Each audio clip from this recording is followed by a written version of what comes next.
Distinguished delegates, ladies and gentlemen, it is my pleasure to resume the second session of the ad hoc working group on the Durban platform. Let me begin by extending a warm welcome to all participants to Lima, to the seventh part of this session and to the 13th meeting of the ADP plenary. It is also my pleasure to welcome the ADP rapporteur, Ms. Anna Sergisco, and the UNFCCC Executive Secretary, Ms. Christiana Figueres. Welcome, Madam, and welcome, Madam. At the outset, delegates, my co-chair and I would also like to express appreciation to the government of Peru for the excellent arrangements they have put in place for this session. You would recall, delegates, that during our last session in October, which is just over 5 weeks ago, you advanced the work on the elements of the 2015 agreement on the information to be communicated with your intended nationally determined contributions, or INDCs as they are called, and on considering how to accelerate the implementation of pre-2020 climate action. You focused your work with a view to make progress towards the 2015 agreement and to fulfill at this session in Lima the mandates that you have given yourselves in Durban and Warsaw. As you would recall, the President of COP20 has consistently reiterated throughout this year and again in his opening remarks yesterday that there is a clear expectation for the ADP to provide to the COP a clear and solid foundation for the new global climate agreement. This will signal to the world the determination of parties to deliver a successful outcome in Paris. He has also called for the launch, through a COP decision, of an ambitious process to accelerate climate action prior to 2020. Distinguished delegates, we now have 8 days of negotiations before us to consider and adopt the elements of the 2015 agreement and to finalize the decision, both fulfilling the mandates for the ADP and assisting its work towards the timely adoption of an ambitious 2015 agreement. Colleagues, let me now provide you with an overview of this plenary meeting. We will start by taking up Agenda Item 3, implementation of all the elements of Decision 1 CP17, under which we will also invite opening interventions by groups of parties. Thereafter, we will take up Item 4, Other Matters. Regarding Agenda Sub-Item 2A, Election of Officers, it will be taken up at our plenary meeting on Thursday, 11th December. And in this context, I would like to remind you that consultations on the nominations are being undertaken by Mr. Sheikh Silla of Senegal, and to inform you that chairs and coordinators are requested to submit all final nominations by Friday, 5th December 2014. Before adjourning today's opening plenary, if time allows, we will also invite observer organizations speaking on behalf of NGO constituencies who requested the floor to make brief statements. Distinguished delegates, let us now turn to Agenda Item 3, implementation of all the elements of Decision 1 CP17 and its sub-items 3A, matters related to paragraphs 2 to 6, and 3B, matters related to paragraphs 7 and 8. At our session in March this year, as you will recall, the ADP established a contact group to carry out our substantive negotiations on this item. As also agreed in March, this contact group will continue to work in accordance with our agreed agenda, which includes both work streams, and in accordance with established UNFCCC practice. And as in previous sessions, the core principles guiding our work will continue to be those agreed by you, namely, that our process will continue to be party-driven, it will continue to build on inputs from parties, and that any outputs of the process will reflect inputs from parties. As announced in the daily program, we will convene the first meeting of the contact group today at 3 p.m. And as at our previous sessions, to facilitate your planning and preparations, information on ADP meetings will be made available on the ADP website 2 days in advance. In response to your call to us to assist you in further focusing your negotiations, and as announced at the closure of our session in October, we have issued on 11th November a set of documents which includes a non-paper on elements for a draft negotiating text, updating the earlier non-paper, a draft decision text on advancing the Durban platform for enhanced action, and a scenario note containing our proposed organization of work for this session. We hope that these documents helped you in preparing for this session here in Lima. Distinguished delegates, at this session, as requested by Decision 2 CP18 and Decision 1 CP19, the ADP will continue its consideration and further elaboration of the elements for a draft negotiating text. Following your invitation, my co-chair and I have prepared the updated non-paper to facilitate your negotiations at this session. Let me reassure you that all material remains on the table, including CRPs, submissions, and previously captured progress. It is now time to fulfill our mandate to consider elements for a draft negotiating text with a view to making available a negotiating text before May 2015, as agreed by you in Doha. During our pre-sessional consultations, we have heard strong calls from you for textual negotiations and to engage in focused and concrete manner, making best use of the limited time available at this session. We also heard during our pre-sessional consultations that we may have misinterpreted some proposals, for which we apologize, and we would like now to engage you in clarifying any such cases. We are therefore looking forward to your active intervention in this regard. As many of you have stressed, restating positions is not negotiation. Positions have been made very clear in the discussions during the year and even before. Negotiation now requires parties to speak to specific paragraphs, including those reflecting proposals by other parties in true engagement and negotiation. It is essential, therefore, that you listen to each other and to react to proposals and any suggested changes by others in a constructive manner with a view to progressing to the point that we want to, and that is to agreeing to the elements of the draft negotiating text and to agreeing to the decision. In particular, we encourage you to make specific suggestions that seek to build bridges and clarifying options and allow the contact group to collectively finalize an agreeable elements text.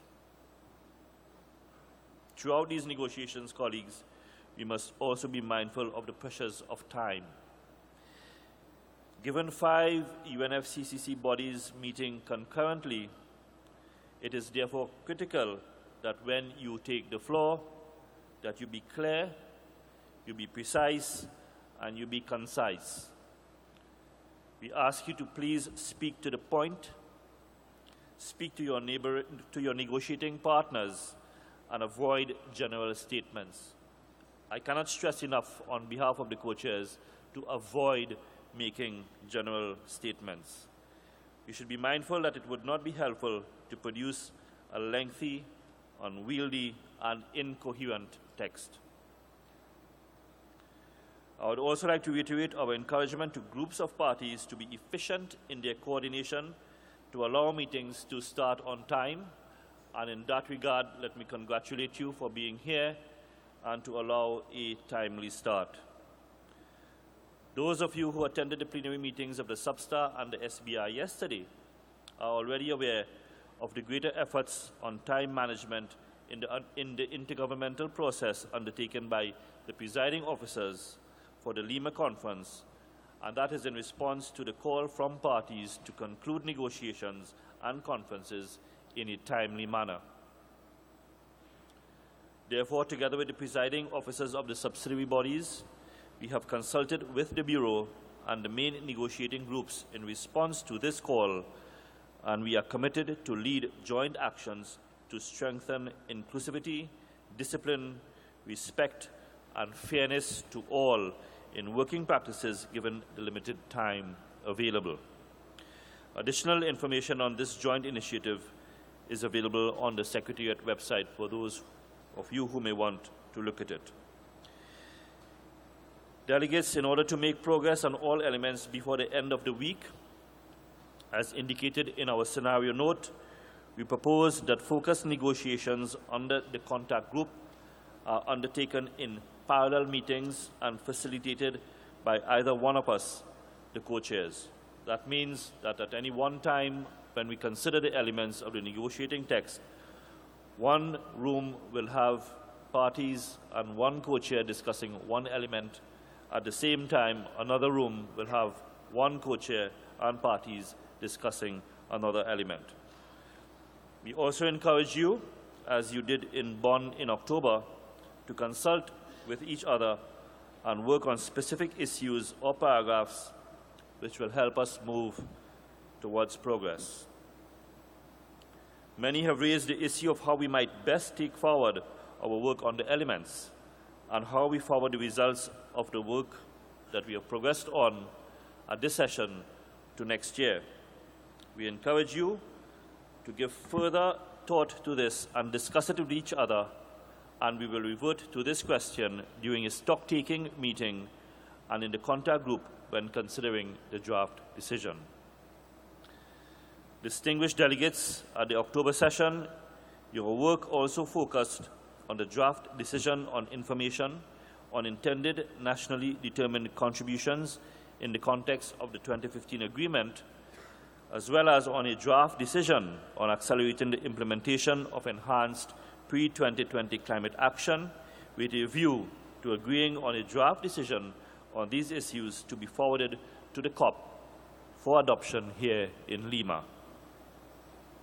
In response to calls from you, in particular in the closing plenary in Bonn, we have prepared a single draft decision that brings together the previous drafts.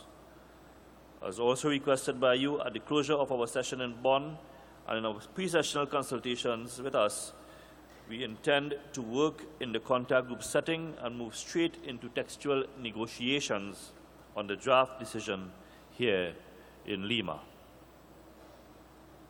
Distinguished colleagues, as at the previous sessions, we will hold a meeting currently planned for Friday, which will allow us to take stock of progress made and identify the next steps required to conclude this session successfully.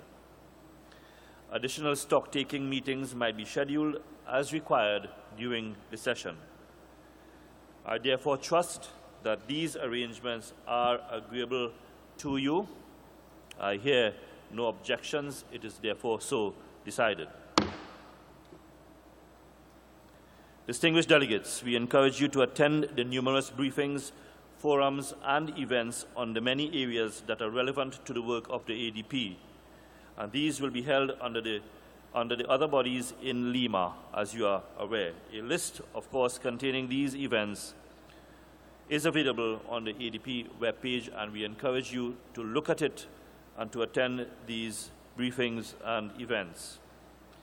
Delegates, as required by the ADP, as requested by the ADP rather, the Secretariat has prepared an updated technical paper contained in document FCCC/2014/TP/13 and its 4 addenda. The updated technical paper compiles information on thematic areas with high mitigation potential examined at the technical expert meetings that were held in June and October of this year. Its addenda provide information on policies, practices, and technologies to unlock mitigation potential for raising pre-2020 ambition in land use, urban environments, carbon capture, use and storage, and non-CO2 greenhouse gas emissions, drawing on information provided by parties and observer organizations in their submissions and during the technical expert meetings and contained in relevant literature.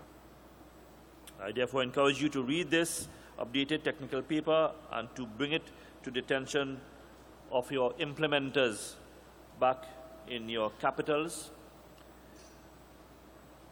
It is a useful material to have in front of you when the ADP meets again in February, and this will also serve to test the efficacy of the technical expert meetings and its outputs at the national implementation level, for indeed this is the intention of the workstream 2, as you would have recalled.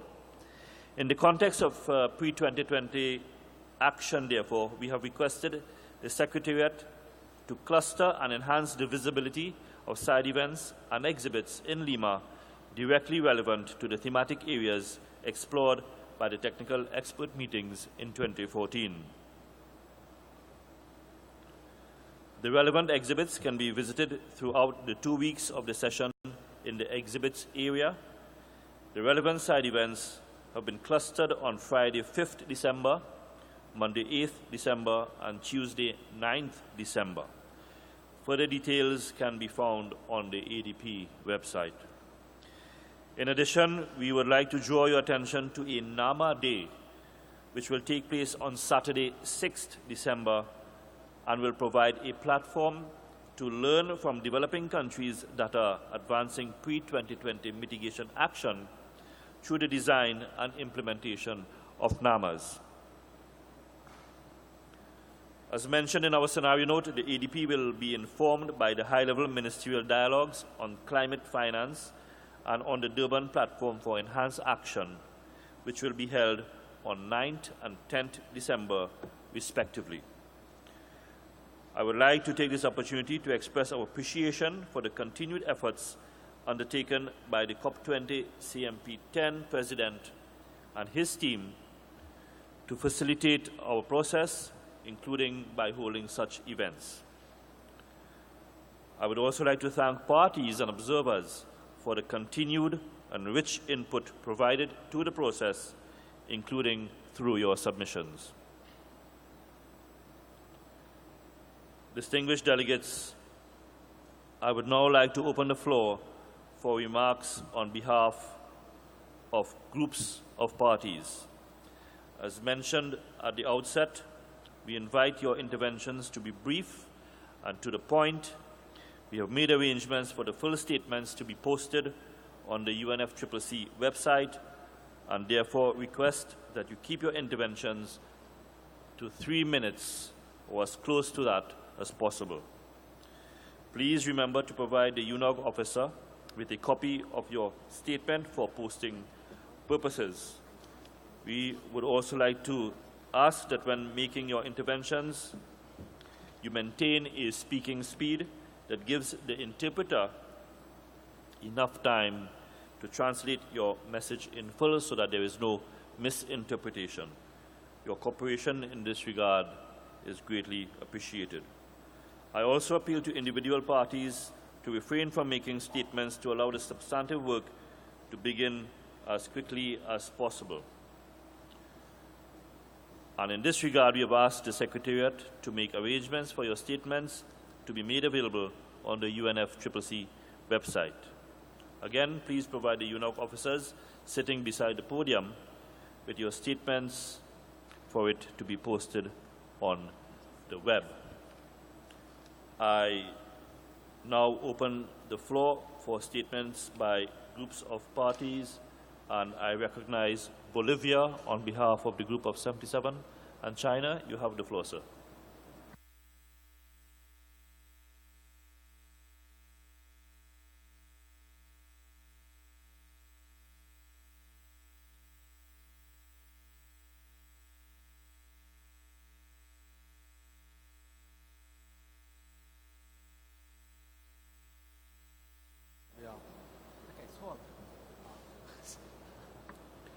Can the floor be given to Bolivia, please?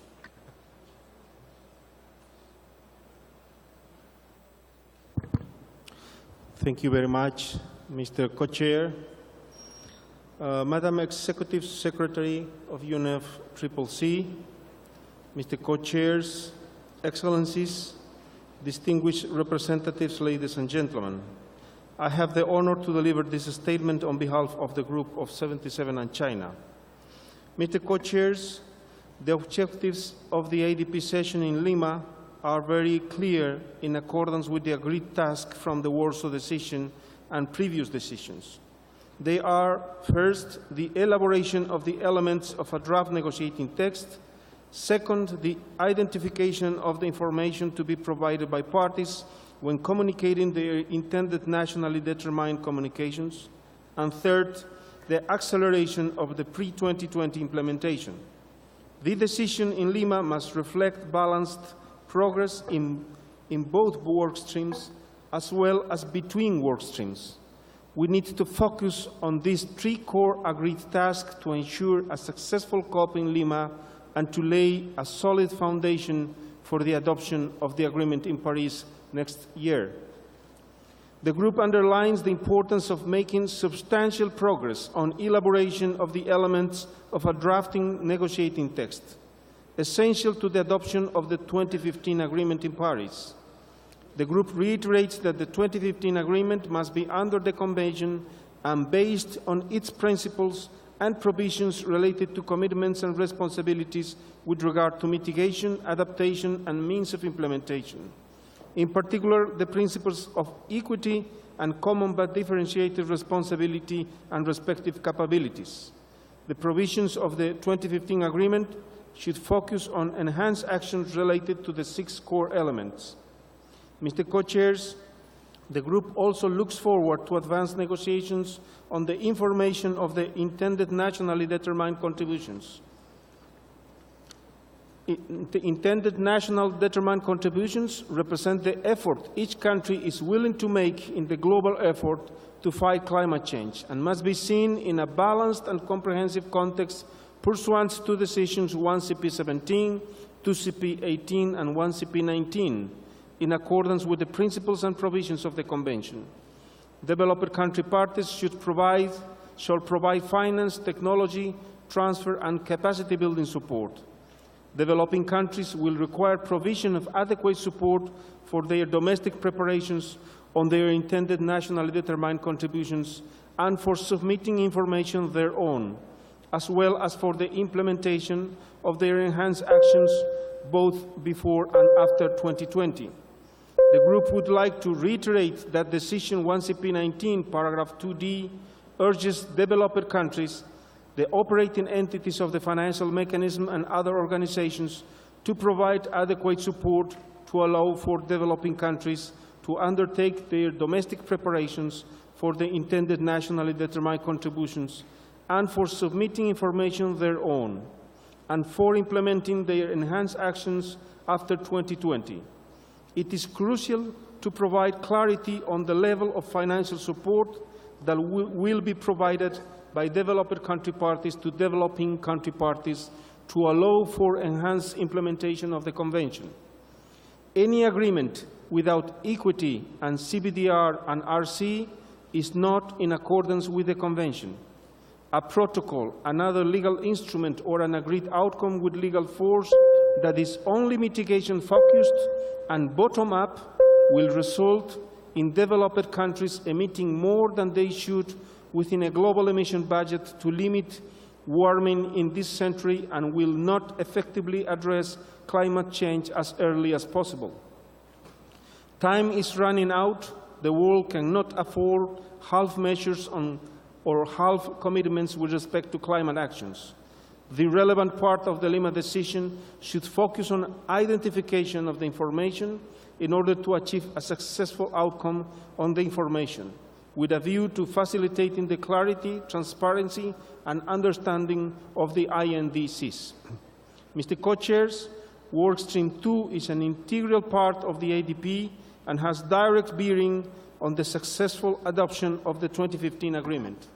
Enhanced pre-2020 ambition will not provide a strong basis for post-2020 cooperation, but is also necessary to avoid higher costs and risk associated with adaptation and mitigation in the long run.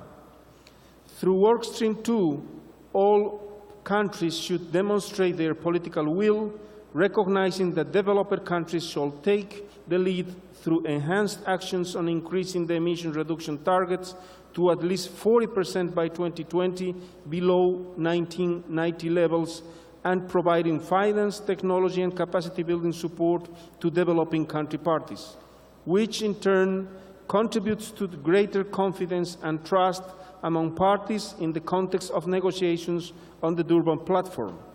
The work of Workstream 2 should continue until the pre-2020 ambition gap is closed. The follow-up arrangements on accelerating the implementation of paragraph 3, 4, and 5 of the Warsaw Decision are an integral part of the work plan under Workstream 2. Both the accelerated implementation of paragraph 3 and 4 of the Warsaw Decision and the technical expert meetings should be dealt with in the draft decision in a balanced manner and as a matter of urgency and priority.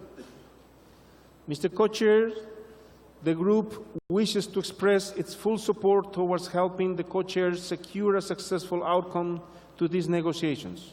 In this regard, the group believes that the most promising way forward lies in ensuring that the 2015 agreement treats the elements of mitigation, adaptation, finance, technology development and transfer, capacity building and transparency of actions and support in a balanced manner. The group also reiterates the need to secure progress in addressing the issues of loss and damage as well as adverse impacts of response measures in an effective and meaningful manner. We would like to emphasize the importance of all elements of Article 6 of the Convention, which are fundamental for the effective implementation of a protocol, another legal instrument, or an agreed outcome with legal force. Developing skills for new and sustainable jobs, engaging all groups of society, communicating climate science and sharing information on climate change effectively, benefiting from traditional knowledge and indigenous practice for innovative climate action, and fostering an informed citizenry are essential aspects for success of such a protocol, another legal instrument, or an agreed outcome with legal force. The group would like to recall that the objective of the ADP is to enhance actions and to promote the full and effective implementation of the Convention through the strengthening of the multilateral rules-based regime. Any attempt to redefine, rewrite, renegotiate, or reinterpret the Convention and its principles and provisions that would result in a watering down or weakening of the Convention will not be acceptable and will only complicate and delay the process. Mr. Co-Chairs, as you yourselves have pointed out, time is not on our side. The G77 and China is concerned about the lack of progress in elaborating the elements of the 2015 agreement. The work on the text of the elements must be accelerated. This can be accomplished by adopting a mode of work that reflects the principles and provisions of the Convention, focused on the specific points under the 6 core elements in a balanced manner, and by further fleshing out the elements through party-driven, targeted and focused negotiations. The group is also of the view that trust and confidence can be enhanced by establishing a balance in the progress of discussions of the elements and the information on INDCs. There also needs to be a balance in the treatment of parties' inputs as reflected in neutral, balanced, and comprehensive outcome documents. Any streamlining of the options should be based on the consensus among the parties, collectively and constructively, by reflecting parties' views in a constructive, comprehensive manner. In closing, Mr. Co-Chairs, the G77 and China envisions a mode of work that builds on areas of commonality, that has a high probability of achieving a meaningful outcome, and that reflects the consensus and ownership by all parties. The group stands ready to work with you and with our negotiating partners to secure this desired outcome here in Lima as a prelude to a successful completion of our work in Paris next year. I thank you, Mr. Chair. Thank you very much, Bolivia. I now give the floor to the European Union, and we understand that parties have recognized that time is of essence and that you want to help us to help you. And you can start by doing so by sticking to 3 minutes or as close as possible thereto. We again make the appeal. I give the floor to the European Union. Thank you.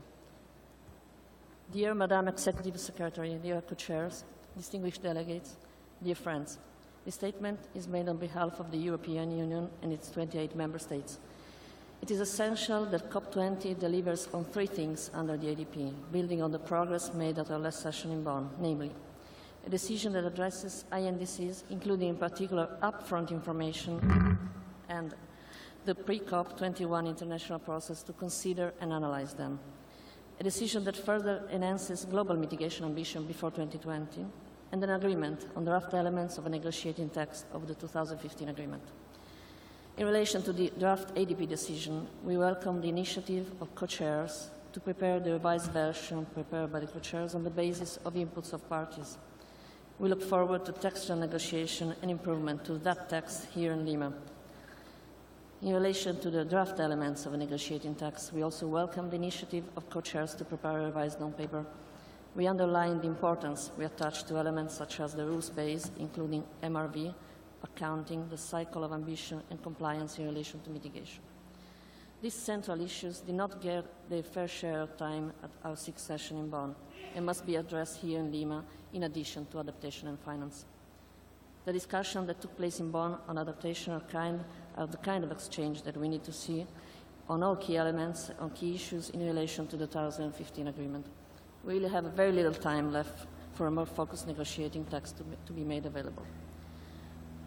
In October, EU leaders endorsed a 2030 climate and energy framework with a binding headline domestic greenhouse gas emission reduction target of at least 40% compared to 1990.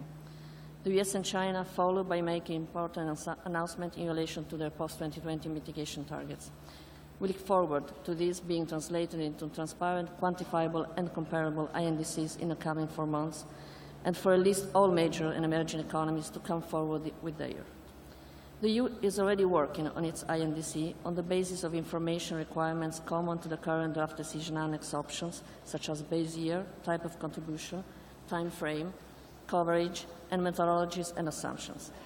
The decision agreed in Lima must allow us all to be on the same page in terms of what is needed.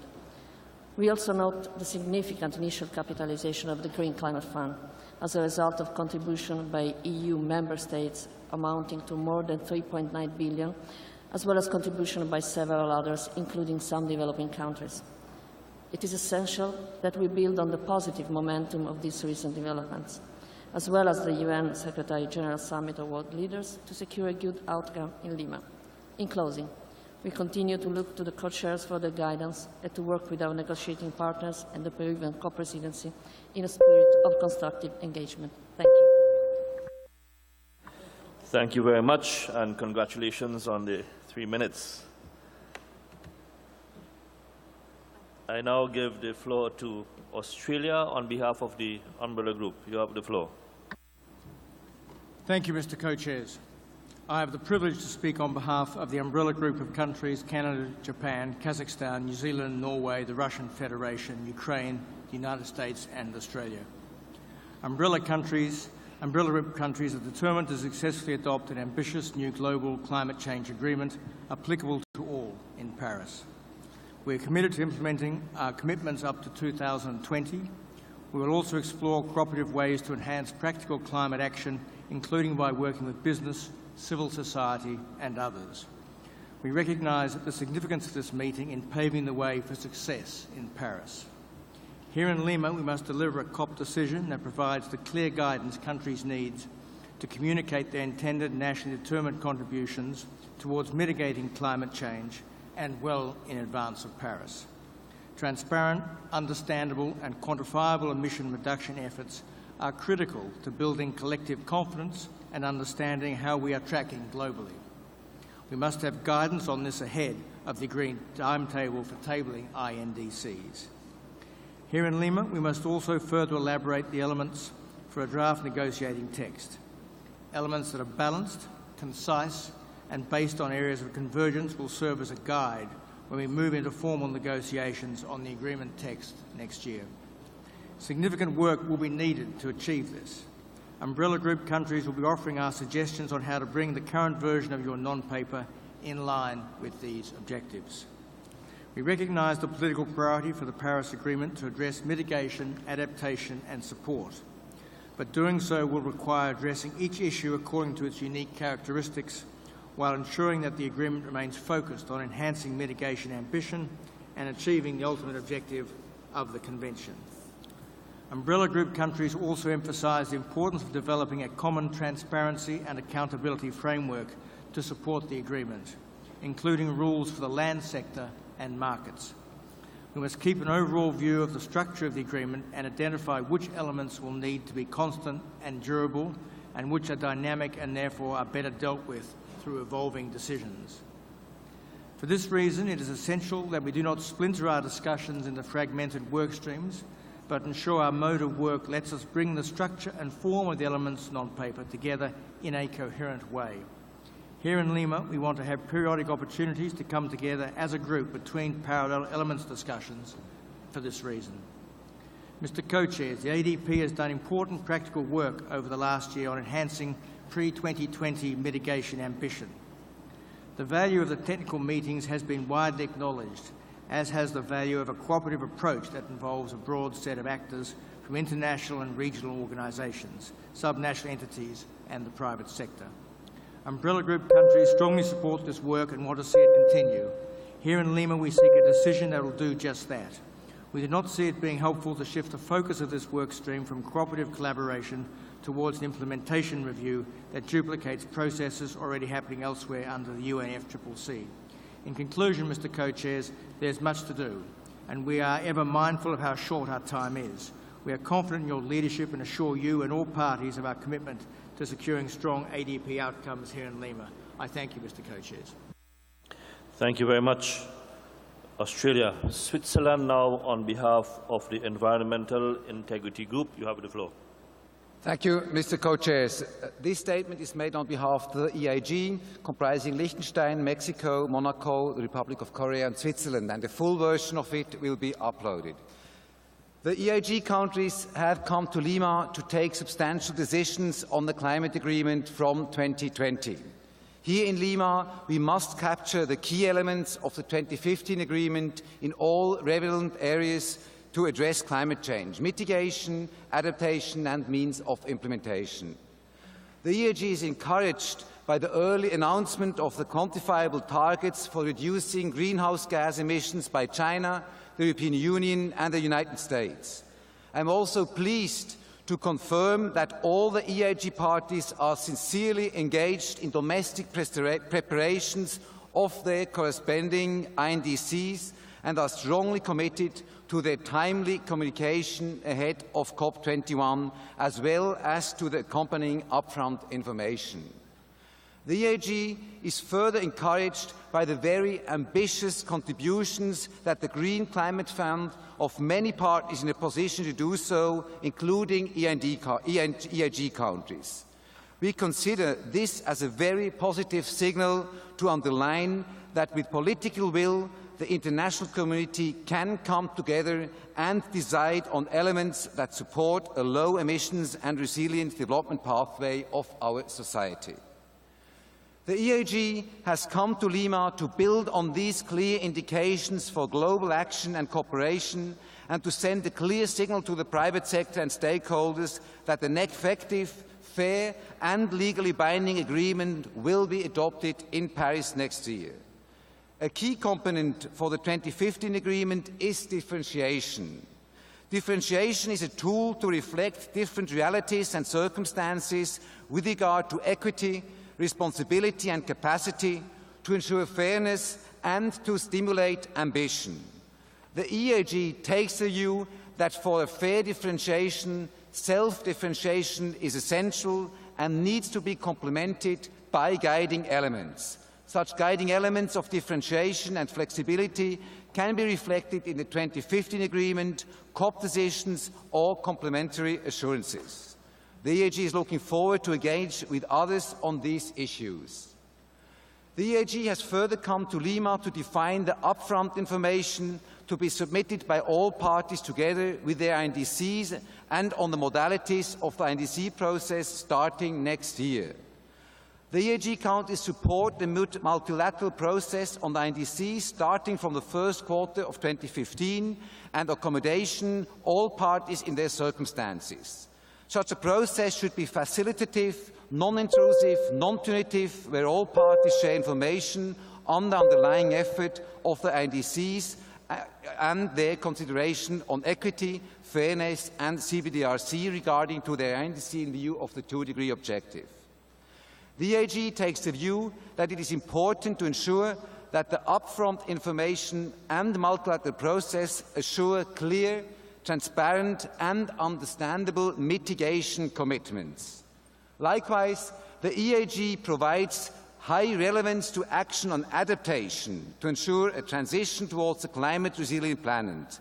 Thus, we consider that the bottom-up approach may also be beneficial around adaptation commitments, however, following different timelines and the follow-up to the submission of national development strategies and plans would have to be adopted type-specific.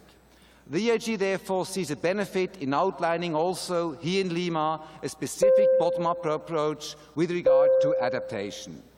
The third element, the ADP must advance international cooperation up to 2020 on the global ambition gap.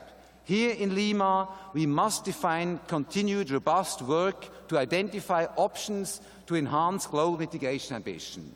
We must grasp the positive signals of the UN Climate Summit and strengthen collaboration on opportunities and international activities.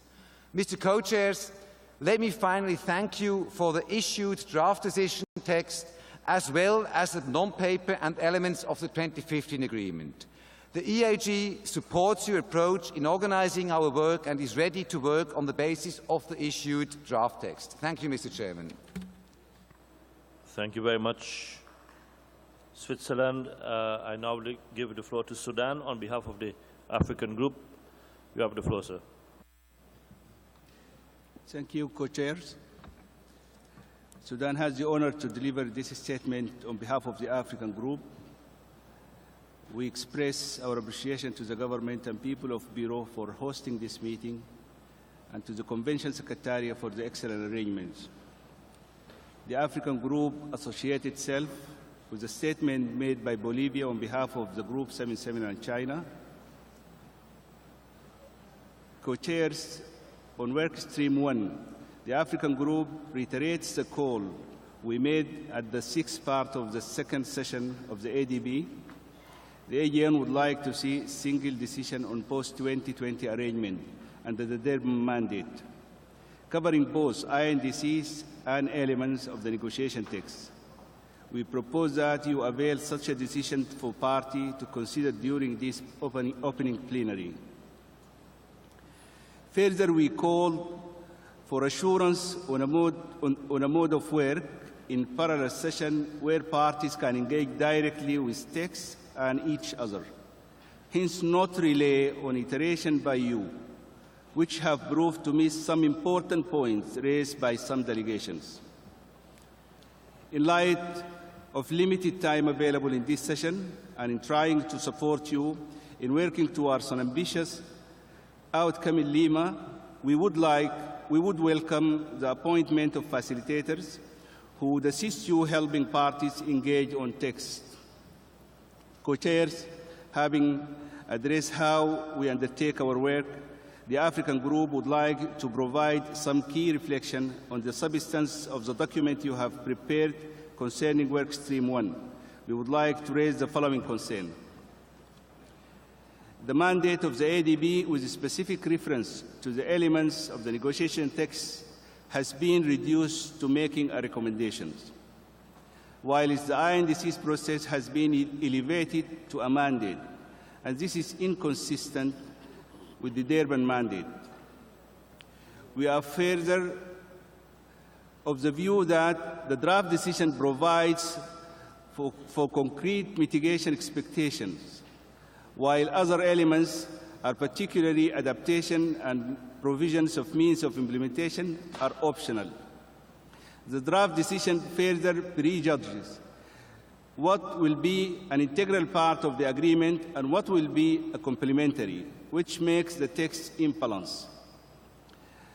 The weakening of developed countries' support obligations in the new agreement, while it's opening space for developing countries to provide support on the pretext of parties in a position to do so, is unacceptable, and it changed the fundamental obligation under the Convention. On the ex-ante assessment process, the references to science only pertain to implications of mitigation ambition on temperature goal. However, it should further explore the implication of temperature goal to developing countries' adaptation burden. We are of the view that any assessment should include assessment of means of implementation, particularly of adaptation support.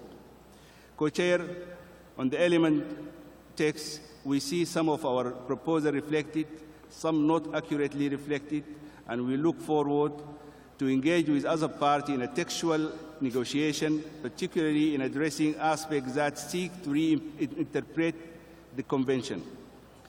On Work Stream 2, Co-Chairs, as the group indicated to the COP presidents in our opening statement yesterday, we have to build on the technical expert meeting successes and move towards a more structured technical expert processes that help parties deepen their analysis, catalyzes new forms of cooperation, support an upward cycle of cooperation, and accelerate implementation of the commitment under the Convention. In operationalizing such a vision, the African Group called for the following sequences.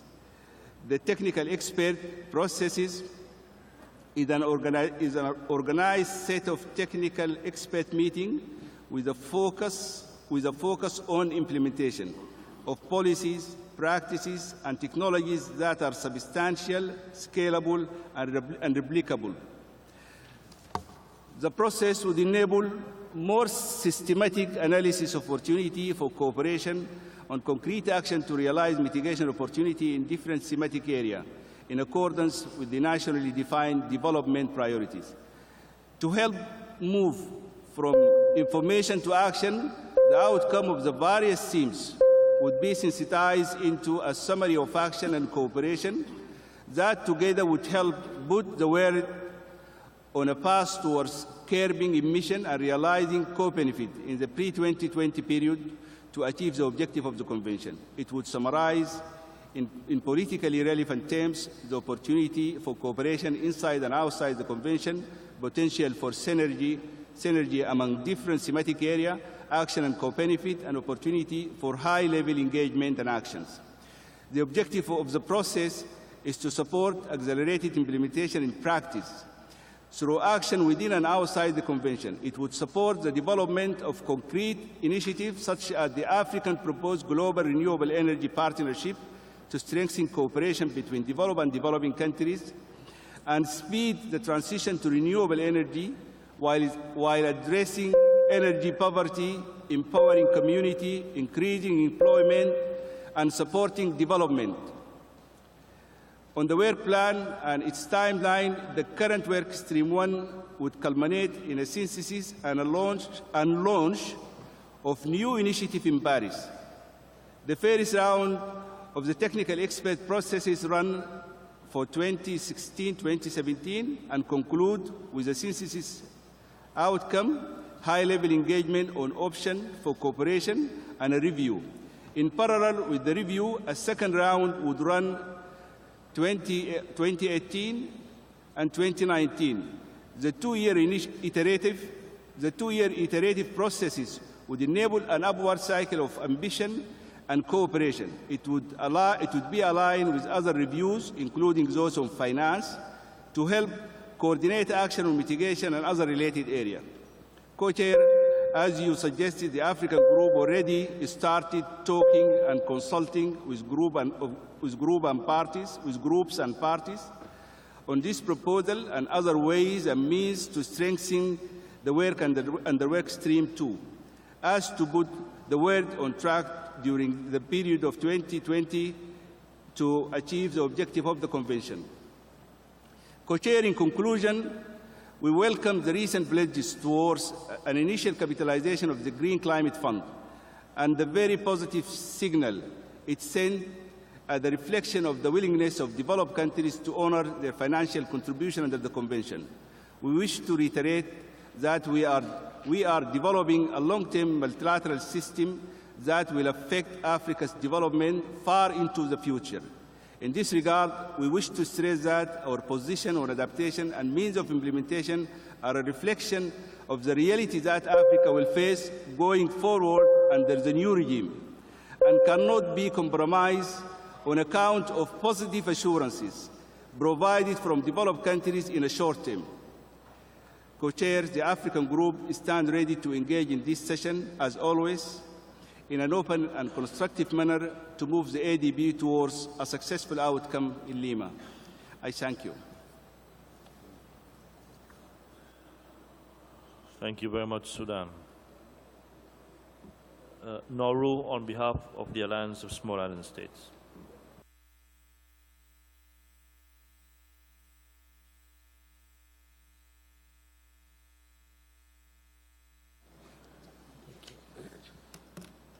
Distinguished co-chairs, Nauru has the honor to speak on behalf of the Alliance of Small Island States. We align ourselves with the statement delivered by Bolivia on behalf of the Group of 77 in China. We begin this meeting on the heels of important announcements about emissions reductions from the world's largest emitters, as well as long-awaited pledges to the Green Climate Fund. The news provides important momentum, but as the nations on the front lines of the global climate crisis, we know that the progress is not nearly enough. In order to keep global temperatures from exceeding 2 degrees, emissions must come down as soon as possible and well before 2020. We are of the view that action on near-term mitigation under Workstream 2 of the ADP is our best opportunity to meet this imperative, and it is an absolute priority for our group. Already we have seen very constructive and solutions-oriented discussions in key areas. Co-chairs, discussions on adaptation are absolutely critical in moving us forward. Adaptation is about survival. We are already experiencing impacts that can no longer be mitigated and to which we can no longer adapt.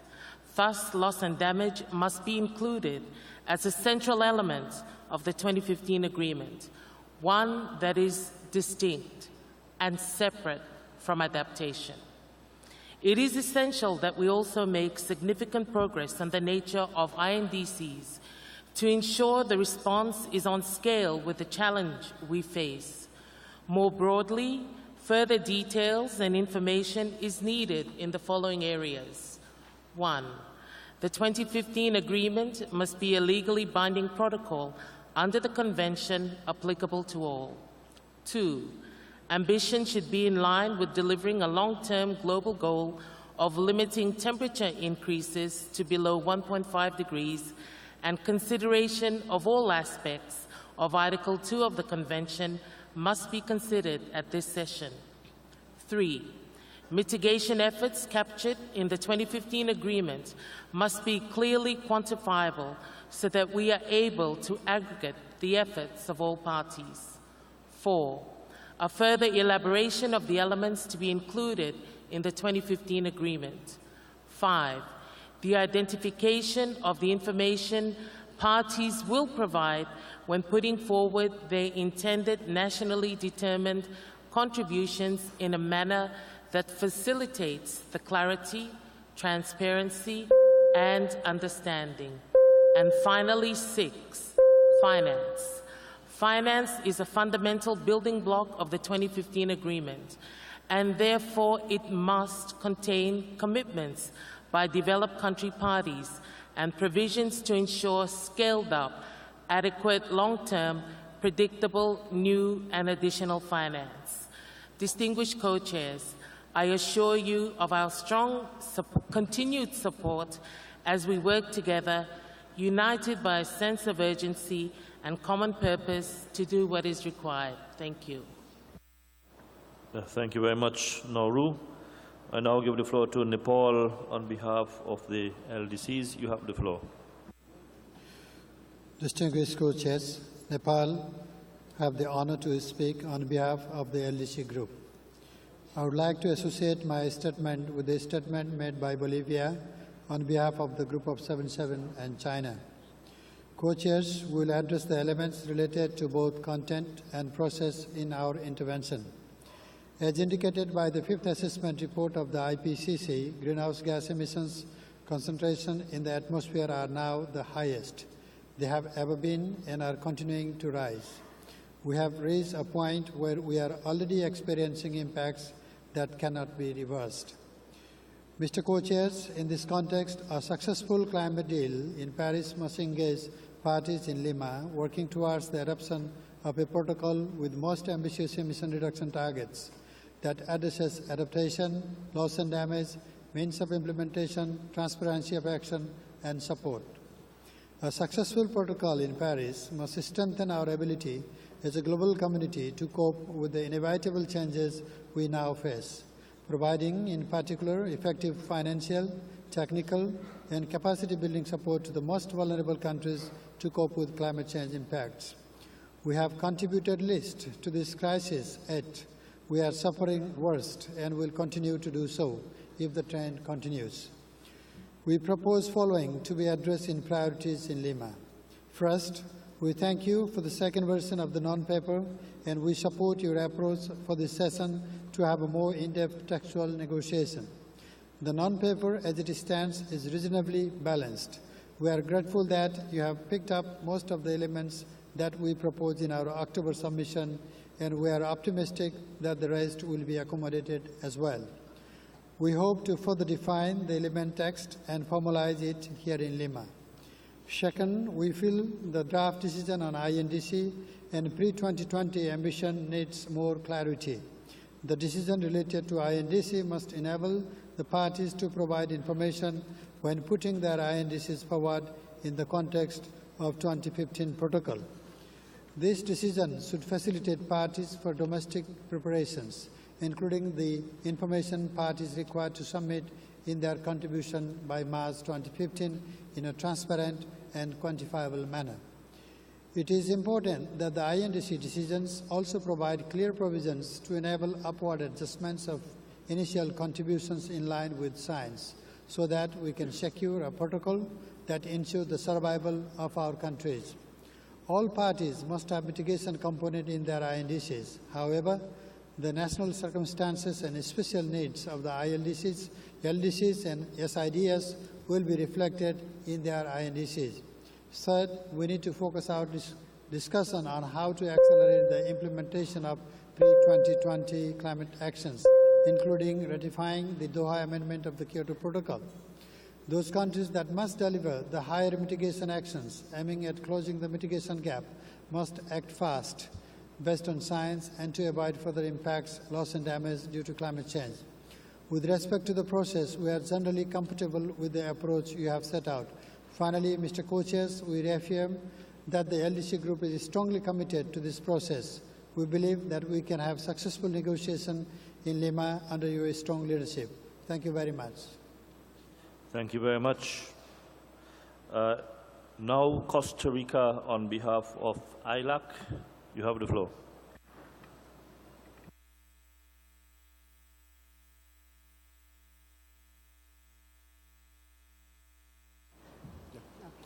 Gracias, copresidentes. Señora Cristiana Figueres, secretaria ejecutiva de la Convención. Tengo el honor de hablar en nombre del Grupo de Países ILAC. En primer lugar, deseo asociarnos a la declaración realizada por Bolivia en nombre del G77 y China. Empiezo expresando el agradecimiento de AILAC por su esfuerzo y trabajo en la elaboración de los nuevos documentos, un borrador de decisión para el ADP y una versión revisada del non-paper, un esfuerzo por reflejar los múltiples elementos que se han discutido durante las sesiones previas.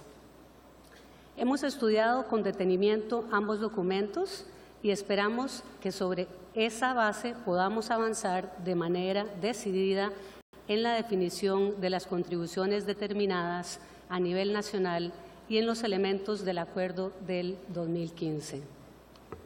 Los miembros de AILAC, como países en desarrollo, estamos comprometidos a participar en un diálogo constructivo con todas las partes bajo el ADP sobre la base de estos avances y a seguir construyendo puentes para encontrar cada vez más áreas de convergencia.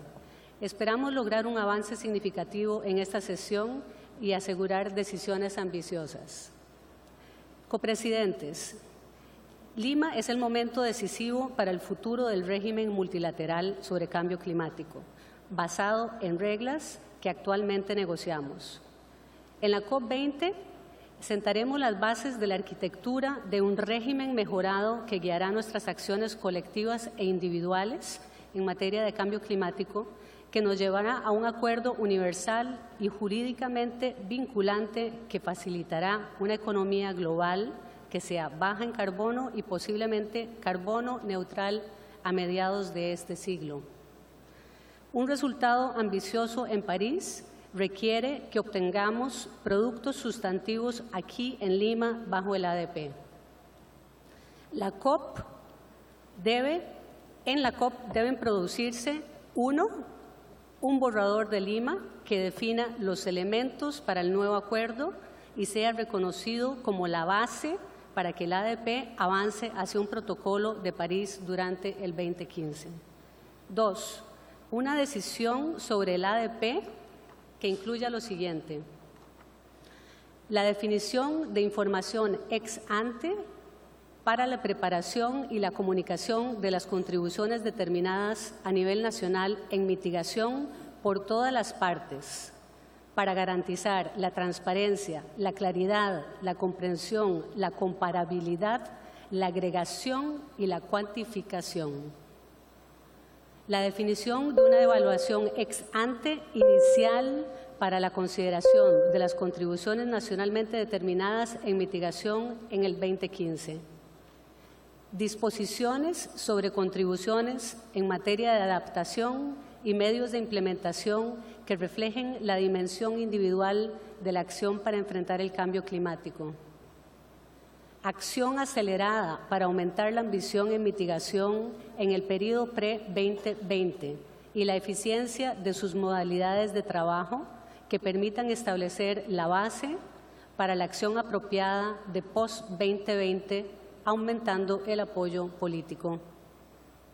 El nuevo acuerdo es una oportunidad para diseñar un sistema iterativo en el que un círculo virtuoso de contribuciones individuales generen incentivos positivos para aumentar la ambición en el tiempo con miras a lograr los objetivos globales. AILAC enfatiza la necesidad de que el Acuerdo de París sea perdurable, concreto, basado en reglas y ratificable, con un sistema de contribuciones nacionales de todos los Estados parte que sea dinámico y permita aumentar la ambición en el tiempo hacia un desarrollo sostenible. AILAC apoya el llamado hecho por muchas de las partes de avanzar en una modalidad más enfocada de negociación, evitando la proliferación paralela de sesiones a la vez que mantenemos una aproximación integral a todos los aspectos bajo consideración del ADP. Copresidentes, AILAC está dispuesta a colaborar con todos los colegas y a continuar nuestro trabajo bajo su orientación para llegar a consensos ambiciosos tan pronto como sea posible. Confiamos plenamente en ustedes para guiarnos a través de este empeño y cuentan con todo nuestro apoyo para avanzar con decisión. Confiamos en que este sea el espíritu con el que nuestros socios en esta negociación hayan venido a Lima, para sentar las bases que nos permitan alcanzar hitos progresivos y concretos durante el próximo año para que en la COP21 en París el protocolo que adoptemos fortalezca el régimen de cambio climático para que sea duradero y ambicioso de manera tal que garantice un desarrollo en emisiones global y resiliente al cambio climático. Muchas gracias. Thank you very much. I now give the floor to Belize on behalf of SICA. You have the floor, ma'am. Thank you, Mr. Co-Chairs. I have the honor to deliver this statement to the ADP plenary on behalf of the member states of the Central American Integration System, SICA, Costa Rica, El Salvador, Guatemala, Honduras, Nicaragua, Panama, the Dominican Republic, and my country, Belize. SICA aligns itself with the statement made by Bolivia on behalf of the Group of 77 and China. Our region is strongly committed to the achievement of concrete results in the ADP here in Lima and on the road to Paris, with the view to fulfill the mandate of the Durban platform for enhanced action. SICA members consider that now is the time to move into an open, transparent, and inclusive negotiating and focused format among parties. Given the interest we as governments and our people worldwide have in the success of this process, we must avoid the huddle process, which has come to characterize previous COPs. We need to act with urgency to deliver upon the mandate of the ADP. SICA wishes to signal our expectations for the ADP decisions in Lima. As an overview, firstly, SICA calls on all parties to work constructively on all the elements for a balanced draft negotiating text and the work regarding information on intended nationally determined contributions, as well as on the work plan for enhancing mitigation ambition to achieve the 1.5 degree and help close the pre-2020 ambition gap, particularly by developed countries. As an overarching consideration, SICA member states underscore the centrality of the principles and provisions of the Convention, including equity and common but differentiated responsibilities and respective capabilities, and the most recent scientific evidence in the IPCC Fifth Assessment Synthesis Report in the execution of the ADP mandate. These are the foundations upon which we should elaborate an ambitious, durable, and effective agreement that will promote the participation of all parties in the fulfillment of the ultimate objective of the Convention. 2, regarding expectations for the 2015 agreement. Within that agreement, SICA member states underscore that adaptation needs to be strengthened and the Adaptation Committee should be anchored therein. All the 6 elements identified in the ADP mandate should be reflected in a balanced and meaningful way in the agreement, including the transparency of action and support. We also wish to underscore the importance of all elements of Article 6, which are fundamental for the effective implementation of the 2015 agreement, including developing skills for new and sustainable jobs, engaging all groups of society, communicating climate science, and sharing information on climate change effectively, benefiting from traditional knowledge and indigenous practices for innovative climate actions effectively. 3, expectations for INDCs. With respect to INDCs, we stress the need to include all the elements of the ADP mandate. Further, we consider that the required information to be submitted should be based on the provisions of the Convention and relevant decisions and may have different modalities as per the national circumstances and capacities on different issues. 4, expectations for finance. On finance, we must have clear commitments and clarity on how scaling up the mobilization of $100 billion United States dollars per year by 2020 to assist developing countries in both adaptation and mitigation is going to be accomplished. Finally, on expectations our expectations on process. Given that we have decided that the ADP is intended to produce a protocol, other legal instrument, or an agreed outcome with legal force, we must initiate discussions on the issues that would arise from a legally binding agreement that includes the legal implications of the different elements. We support the call for consideration of the establishment of a mechanism at the proper time that will consider legal aspects of such an agreement that have yet to be addressed. Thank you, co-chairs. Thank you, Belize. I now give the floor to Saudi Arabia on behalf of the Arab group. You have the floor, sir. Thank you, Mr. Co-Chair. I know you've been waiting eagerly to hear the conclusive statement of the Arab group, and here it is in Arabic, Mr. Co-Chair.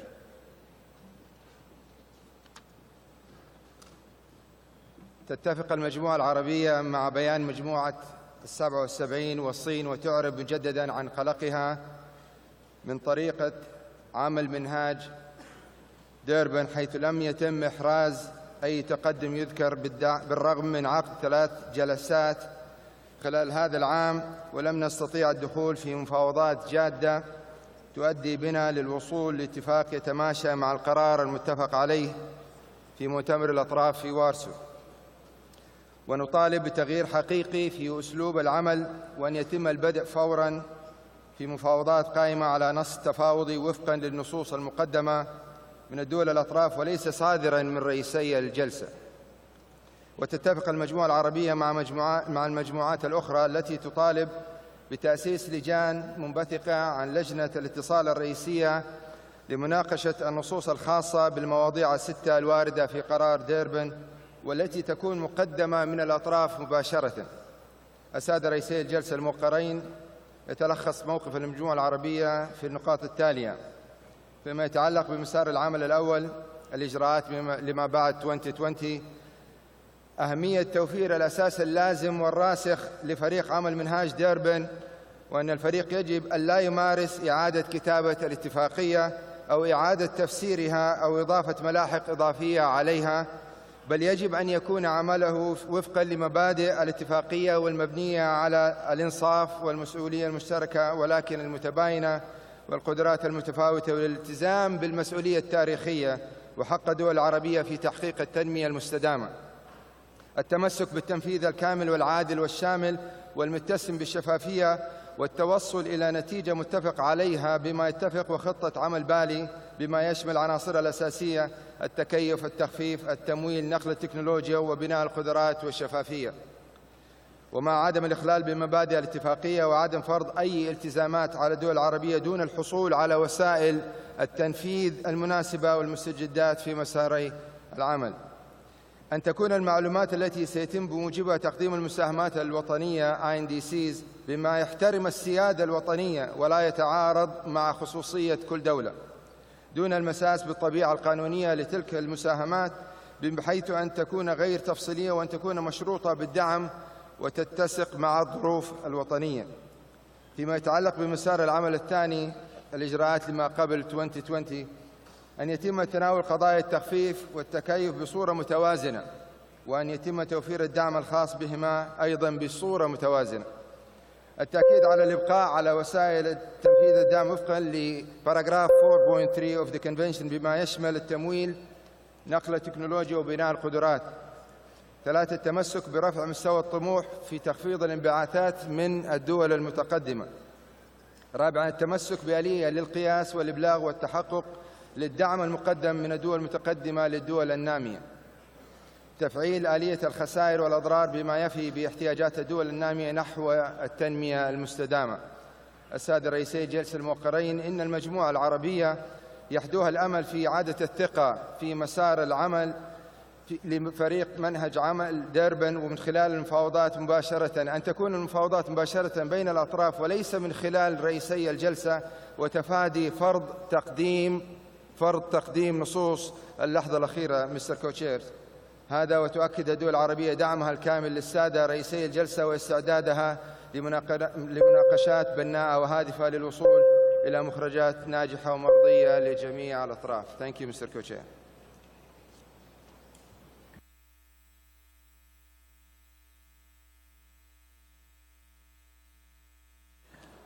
Thank you very much. I now give the floor to South Africa on behalf of the basic countries. You have the floor. Co-chairs, I have the honor to speak on behalf of Brazil, South Africa, India, and China, the basic group. We fully associate ourselves with the statement made by Bolivia on behalf of the Group of 77 and China.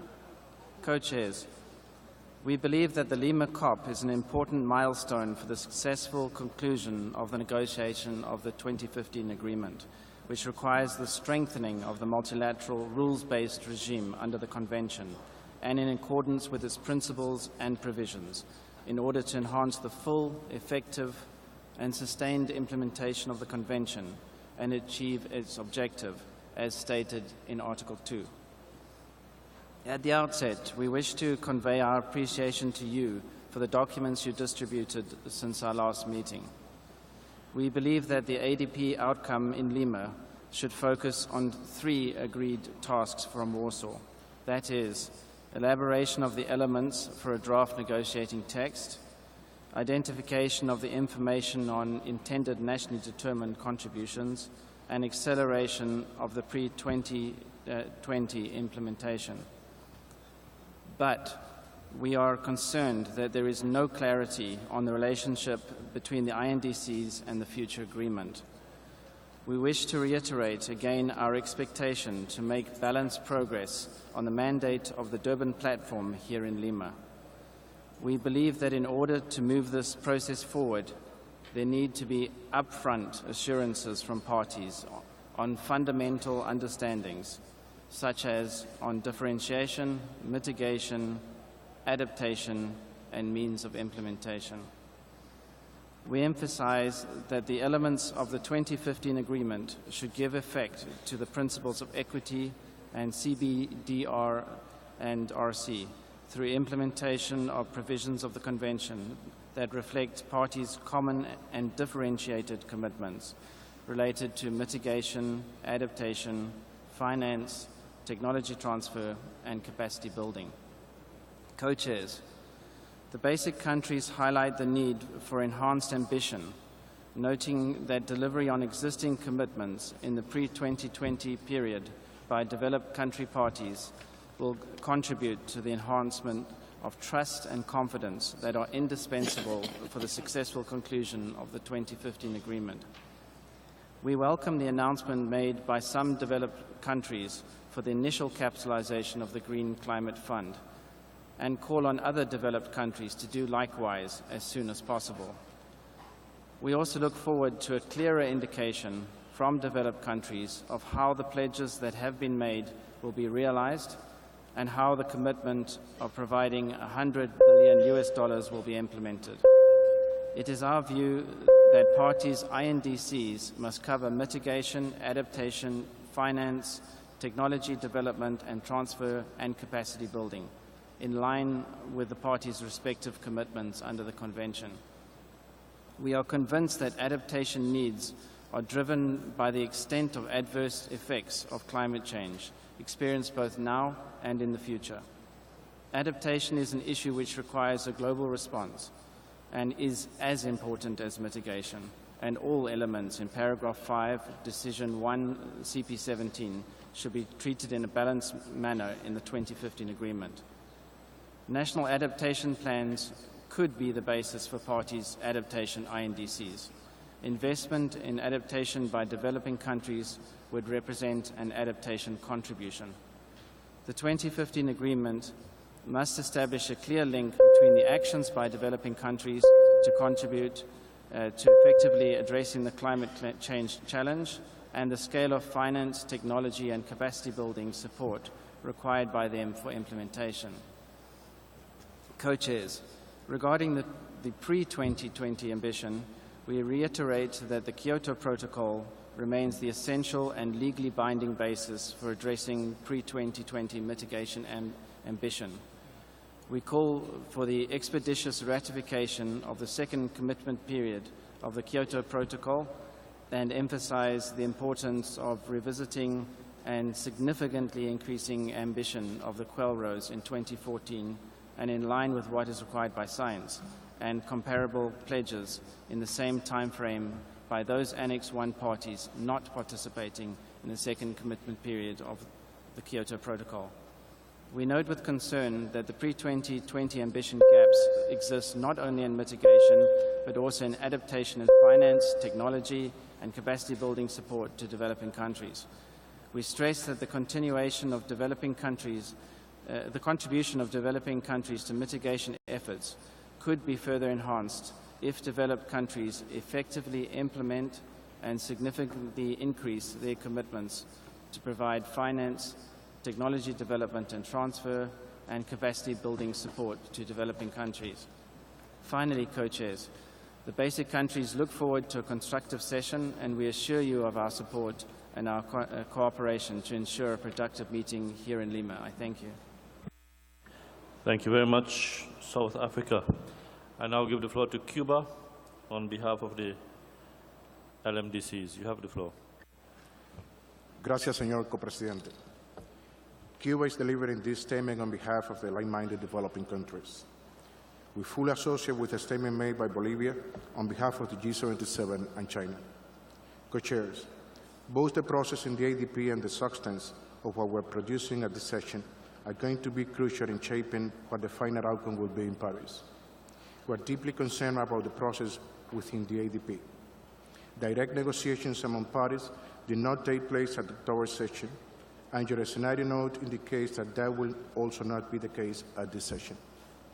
We are highly concerned that this process will not move us forward in a party-driven, transparent, and inclusive manner.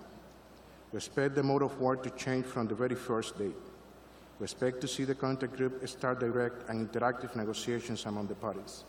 We want to see draft texts from parties on screen, on paper, being directly negotiated by the parties, with each other through focused negotiating groups around specific points under the 6 core elements in order to narrow differences, find convergence, and achieve consensus.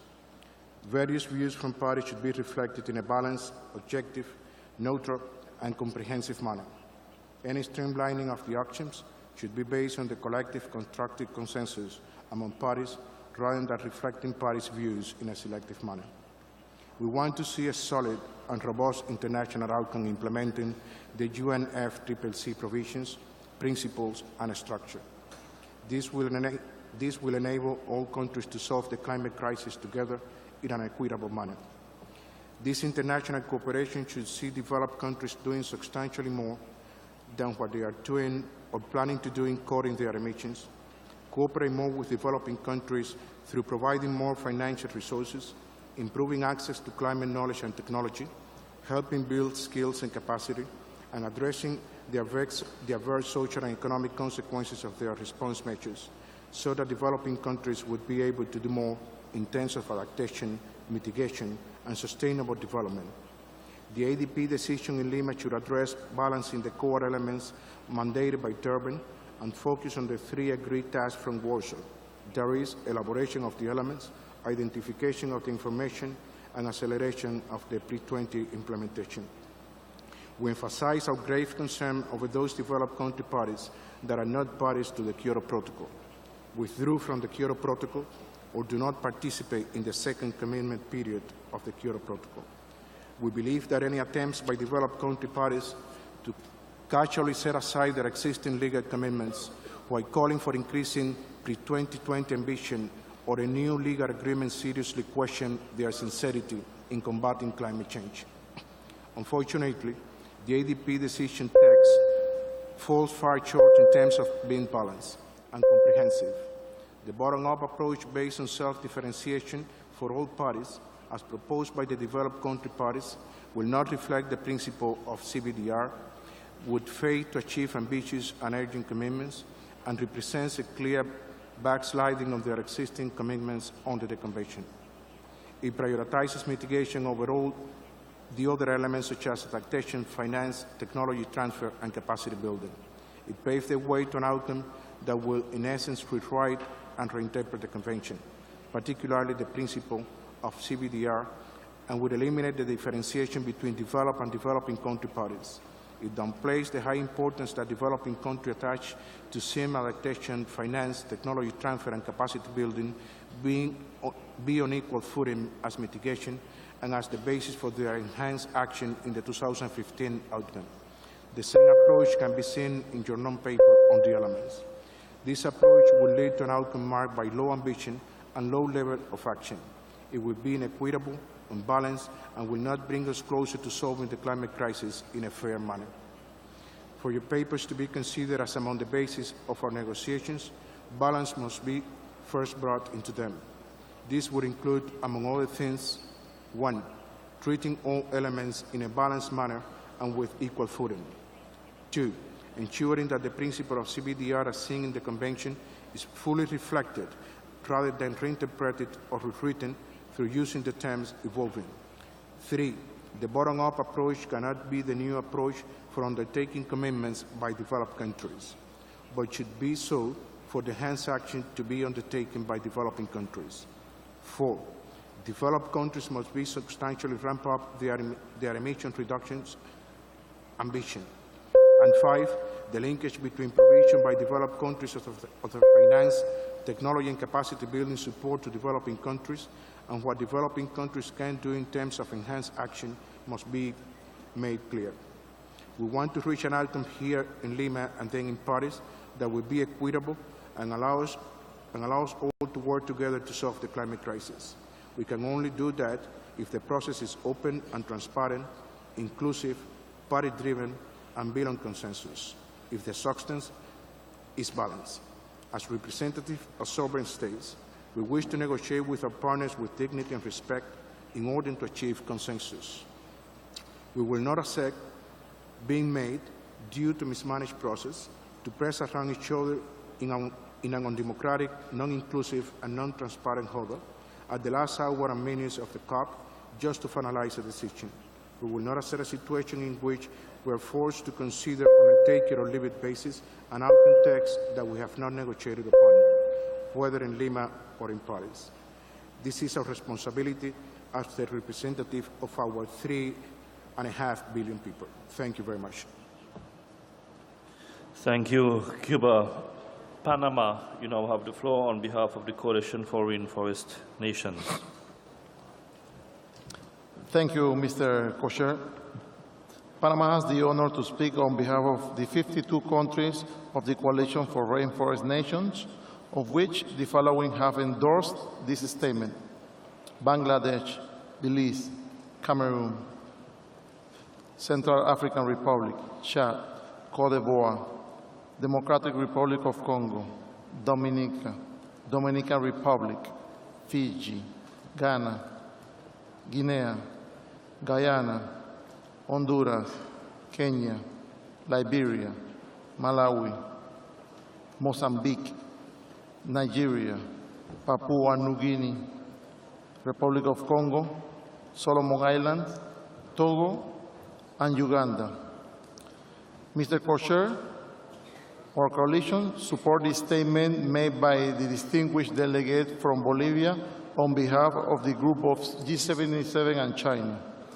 We believe the 2015 agreement should be based on the elaboration of all 6 core elements identified in the Decision 1 CP17: mitigation, adaptation, finance, technology development and transfer, transparency of actions and support, and capacity building. On mitigation, the new agreement must take into account the latest scientific information with the global commitment to be set at the level that would maintain global temperature well below the increase of 1.5 C. While the agreement should be applicable to all principles of the conventions, must be respected, and leadership from the developed world countries must guide us in the reduction of global greenhouse gas emissions.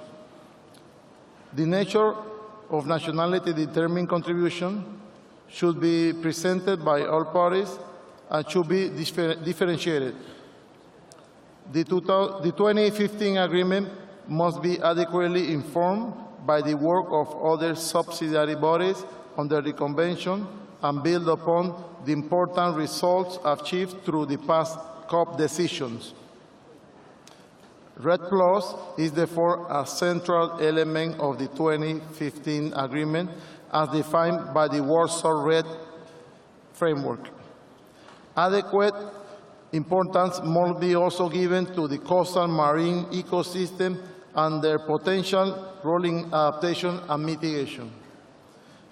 Mr. Co-Chairs, full support from a broad variety of financing sources, primarily from developed country parties, must be identified and allocated to REDD+ and CME activities.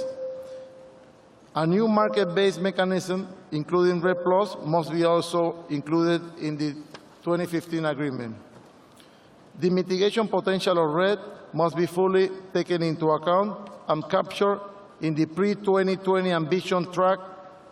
REDD+ action should be quantified and duly recognized as a way to reduce emissions ambition gap before 2020. Our coalitions see four main objectives to be achieved here in Lima at the end of these 2 weeks. The inclusion of REDD+ and coastal marine ecosystem into the draft negotiation text based on the supporting decision of the Warsaw REDD framework. Clarification of information to be submitted along with the INDCs early next year, a successful launch of the Warsaw REDD+ framework as per Decision 10 CP19, and anchoring in the new agreement, and the opening of the REDD window in the GCF. Mr. Co-Chairs, in addition, as the Co-President has emphasized, we need to accelerate the progress made in REDD+ by bridging the Warsaw REDD+ framework and the Green Climate Fund Logic framework here in Lima. Finally, Mr. Co-Chair, we are looking forward to engaging with all parties in all these 2 weeks on the elaboration of the elements identified above. We are confident that you will assist us in the completion of this challenging work. Thank you very much, Chair. Thank you very much, Panama, and I thank all groups of parties for their statements. May I now invite parties to consider Agenda Item 4, Other Matters. Does any delegation wish to raise any issue under Other Matters? I do not see any delegation wishing to take the floor. Distinguished delegates, we have also received requests from the observer organizations to take the floor, and I would like to now give them the opportunity to do so, so as to contribute to our discussion with their views. With your approval, therefore, I would now like to give them the opportunity to address our Paraguay. I see. This is a point of order, Paraguay. To make an intervention, Co-Chair. As in the opening statements, Paraguay, we had appealed to parties to restrain from making statements on the floor. Can I ask you to please acquiesce to that? We've heard from all groups of parties, and we wish to complete our work on time.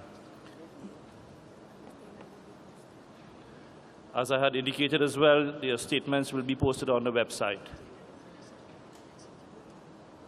Can I take it that you acquiesce to our request, Paraguay?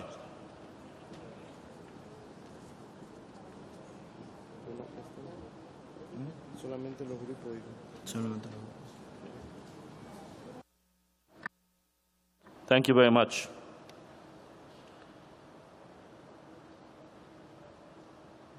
I now invite two representatives from the constituency of environmental NGOs to deliver their statements. You have 1 minute each, and you now have the floor.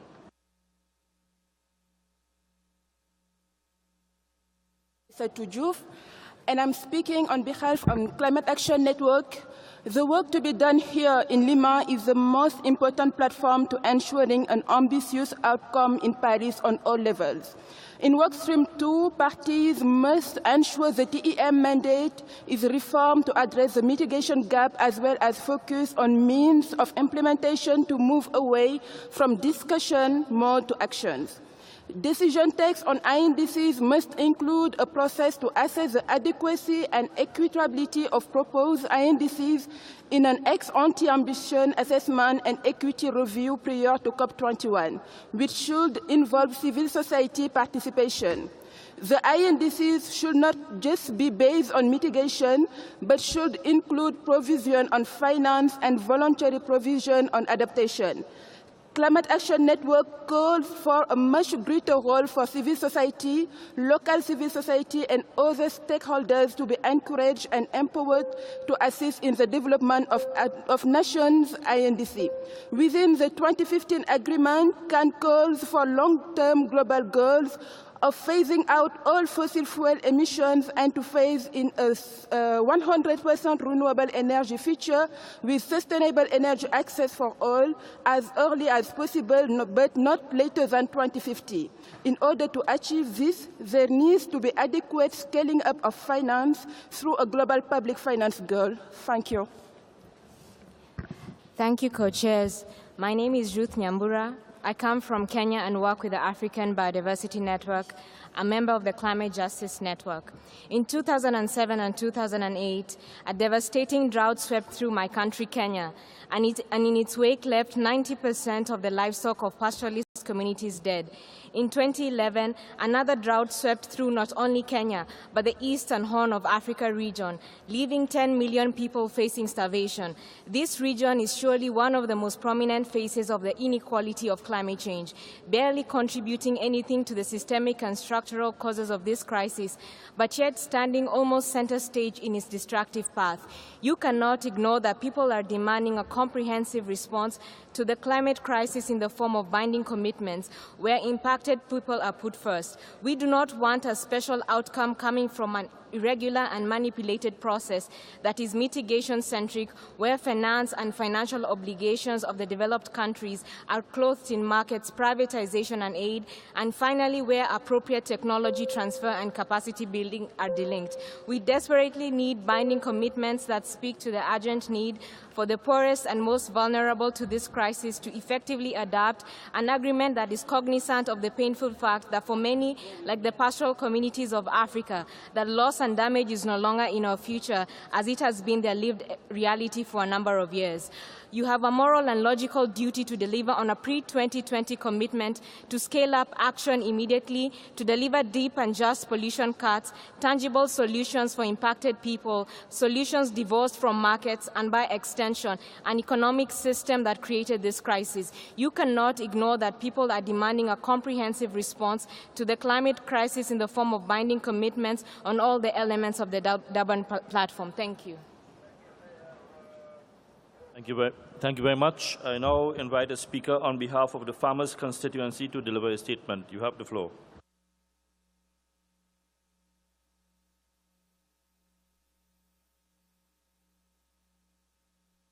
World Farmers Organization. Agriculture is the heart of this convention and must therefore be at the heart of the 2015 agreement. Article 14 of the convention calls for the cooperation in preparing for adaptation to the impacts of climate change in agriculture, as well as for promoting and cooperation in the development and transfer of technologies, practices and processes that control, reduce and prevent anthropogenic emission of greenhouse gases in agriculture. The Farmers' Constituency, which represents millions of farmers from all concerns of the world, is highly active in the UNFCCC process and brings a cohesive and multidisciplinary approach to global agricultural policy processes. It is clear that the risks posed by climate change have a direct bearing on food security and the development of the economies of our rural landscapes. farmers face the twin challenge of producing enough food for the world's growing population while ensuring the livelihoods of those dependent upon subsistence agricultural production. This year, we have seen important progress towards adopting a substantive work program on agriculture.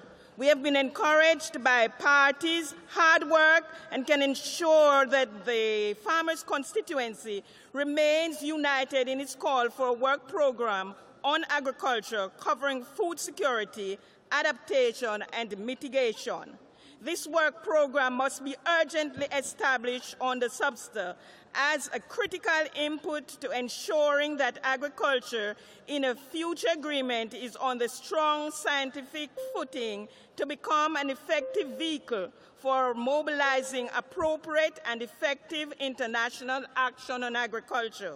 In closing, we welcome the ADP initiative to organize thematic expert meetings. Earlier this year, we had meetings on land use and non-CO2 greenhouse gases, both related to agriculture. This underlines the need to have a continued focus on the agricultural sector and the need for a comprehensive inclusion of the sector in a future agreement. We look forward to further progress in the ADP negotiations. I thank you. Thank you very much. May I now invite a representative on behalf of the indigenous peoples organizations to deliver a statement. You have the floor.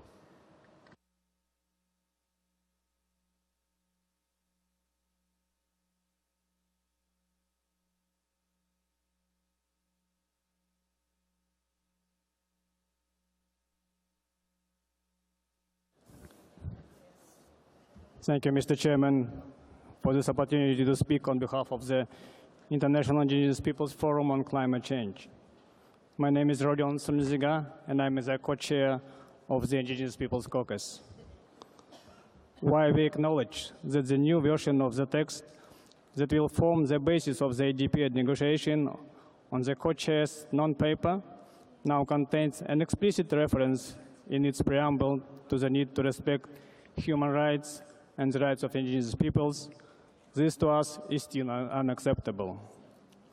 Therefore, we urge parties negotiating the new 2015 agreement to operationalize the Cancun Agreement as it is explicitly recognized that parties should fully respect human rights in all climate change-related decisions, including the rights of indigenous peoples. It should guarantee full and effective participation of indigenous peoples in all processes, programs, and actions at all levels, including access to funding mechanism, financing, capacity building, MIV, and all other evolving climate change-related mechanisms. This would ensure consistency with the outcome document of the United Nations high-level plenary meeting known as World Conference on Indigenous Peoples, recently approved by the United Nations General Assembly, which called for the UN system-wide plan to ensure the implementation of our rights under the UN Declaration on Rights of Indigenous Peoples. The outcome document also called for the full and effective participation of indigenous peoples' representatives in matters affecting them, and specifically affirming our rights to free, prior, and informed consent. And finally, the post-2020 agreement must honor our traditional knowledge and liveways, including the proper valuing of non-carbon benefits in adaptation and mitigation. We support the proposal by Bolivian government, supported by the Nova government, that the discussion on traditional knowledge must be initiated from COP20. Thank you, Mr. Chair. Thank you very much. May I now then invite a speaker on behalf of the local government and municipal authorities to deliver a statement. You have the floor. Merci, Monsieur le Président. Messieurs les coprésidents, Mesdames et Messieurs les délégués, je suis Ronan Dantec, conseiller municipal de Nantes, porte-parole climat de cités et gouvernements locaux unis. Je m'exprime au nom des réseaux mondiaux de collectivités locales et subnationales. Lors de la dernière session ADP 2.6 à Bonn, nous avions exprimé tout le soutien des LGMA au projet de texte issu du Workstream 2. Pendant cette session, nous avons été heureux de fournir un exposé à la réunion d'évaluation sur l'avancée de l'action climatique locale et subnationale depuis juin 2014. Depuis le mois d'octobre, nous avons continué de montrer le soutien des gouvernements locaux et infranationaux aux travaux de l'ADP, à travers des réunions et des débats avec les gouvernements nationaux, notamment en Tanzanie, au Chili, au Brésil, aux États-Unis et en Europe. En amont de la session de Lima, nous sommes heureux de constater que les coprésidents de l'ADP ont rassemblé les deux projets de texte en un seul et unique document. Nous réitérons notre soutien aux négociateurs de l'ADP pour considérer cela comme la base de leurs négociations à Paris en 2015. Nous sommes particulièrement enthousiastes de voir que les paragraphes 37A et 37B du projet de texte d'ADP soutiennent l'idée que la création de mécanismes de financement sont les moyens les plus adaptés pour aider les autorités locales et infranationales à avoir une action climatique ambitieuse. L'accès des autorités locales aux financements internationaux climat est un élément essentiel pour la réduction des émissions mondiales de gaz à effet de serre et pour le développement durable des territoires, notamment les villes des pays en développement. Nous félicitons également le secrétariat de la CNUCC de la révision du papier technique de l'ADP et de son élargissement à l'environnement urbain. Les gouvernements locaux et subnationaux du monde entier sont encouragés à renforcer leur engagement pour accompagner le travail des gouvernements nationaux dans le cadre de la SNUC, encouragement nourri d'une connaissance des expériences de terrain et développé dans des initiatives communes aux gouvernements locaux du monde entier, que ce soit la feuille de route des gouvernements locaux sur le climat, adoptée à Nantes en 2013, ou l'initiative Compact of Mayor, présentée à New York durant le sommet convoqué par le secrétaire général, M. Ban Ki-moon. Nous sommes également heureux que les paragraphes 156 à 164 du papier technique présentent un large éventail d'idées innovantes pour les prochaines étapes à suivre, notamment l'idée d'établir un programme de travail formel entre les autorités nationales et locales pour atteindre les objectifs de réduction. Nous croyons profondément que ces 2 dernières années, le groupe ADP a suscité la confiance, les ressources et le partenariat nécessaires avec des acteurs de la société civile. Messieurs les co-chairs, mesdames et messieurs, l'heure est venue maintenant pour vous de consolider ces efforts et de lancer un signal fort à Lima. Un cadre ambitieux et qui associe tous les acteurs doit être adopté à Paris en 2015. Il est nécessaire à la crédibilité d'une trajectoire permettant de limiter l'augmentation des températures sous les 2 degrés. Je vous remercie. Thank you very much. May I now then invite a representative on behalf of the trade union NGOs constituency to deliver a statement. You have the floor. Merci, Monsieur le Président. Je suis Fabienne Crumont-Blanc et je représente la CGT de France, l'une des 352 confédérations syndicales affiliées à la Confédération syndicale internationale. Nous avons voulu prendre la parole aujourd'hui pour partager avec vous notre préoccupation et nos engagements dans les discussions sur le futur cadre d'action sur le climat.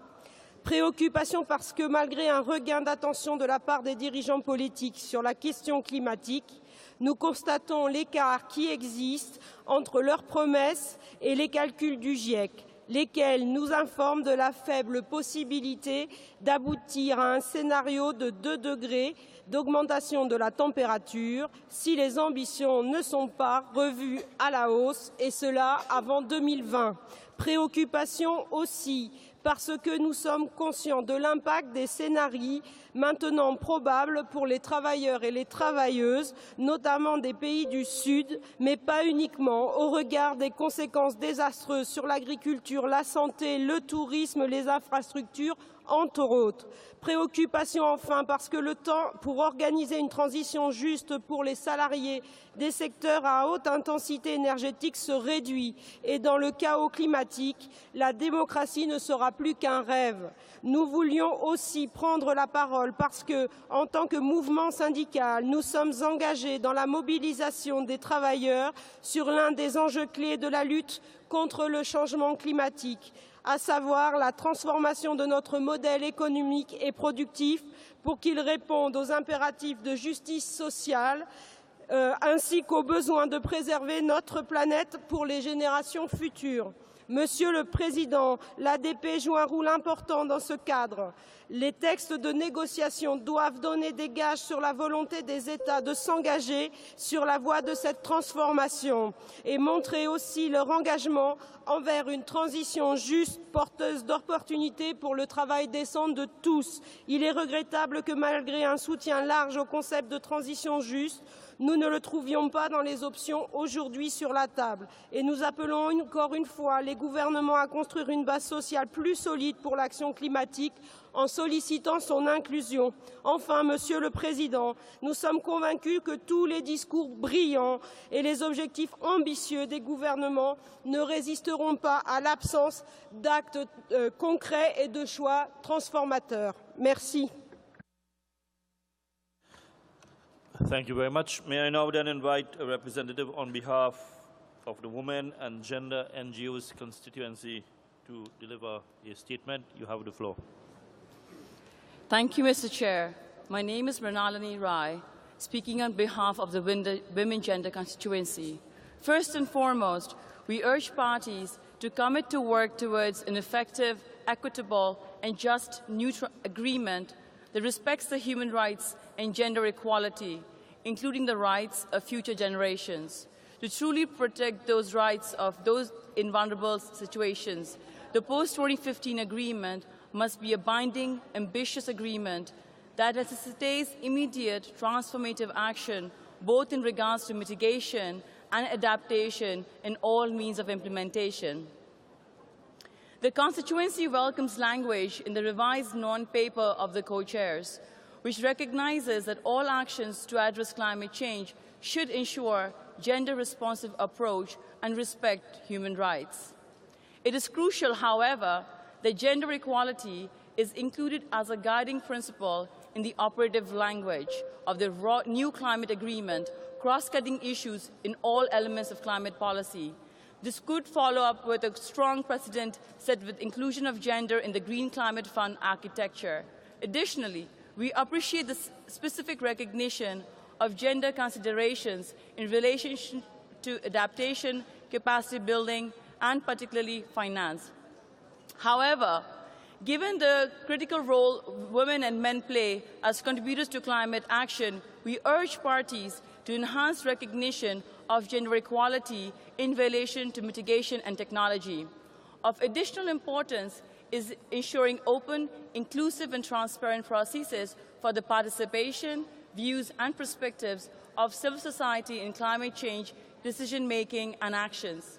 This includes women, youth, indigenous peoples, and local communities, with considerable expertise to be found in each of the constituencies represented here in Lima. Furthermore, we urge parties to focus and prioritize investments and dialogue on real solutions over high-risk options like CCS and nuclear technology, which pose significant health, culture, economic, and ecological risks, especially to those who are in vulnerable situations. We have an incredible opportunity for an energy transformation to a safe, renewable energy system, focusing on bottoms-up approaches. To close, we ask you to remember that common but differentiated responsibilities exist not only for countries, but also between communities, between rich and poor, and also between men and women. This is the right moment to set the bar high and ensure that future climate policies take into account the rights, needs, perspectives, capacities, and expertise of women and men alike in order to achieve truly sustainable development and avert the climate crisis. Thank you, Mr. Chairs. Thank you very much. May I now invite a representative on behalf of the youth NGOs to deliver a statement. You have the floor. Thank you, Mr. Co-Chair, distinguished delegate. I thank you for the opportunity to speak on behalf of YOUNGO and of the International Federation of Medical Students Association. My name is Claudel, and I'm a medical student. By 2020, the time the 2015 agreement is supposed to enter in force, I'll be a doctor, and I'll be called upon to take care of population's health. This will be an impossible task if the ADP keeps falling behind its mandate. Some of the greatest impacts of climate change for the current and future generations will be on our health and our well-being. It is crucial that the INCDs include a clear assessment of the health co-benefits associated with mitigation and adaptation activities, especially in relation to Articles 30A and 31D of the ADP draft. Health gains, if well evaluated and monitored, will offset a significant part of the cost of shifting to a lower carbon system. We call on INCDs to include all the elements of the Durban mandate, as the agreement is as much about finance, technology transfer, capacity building, transparency of action and adaptation, that it is about mitigation.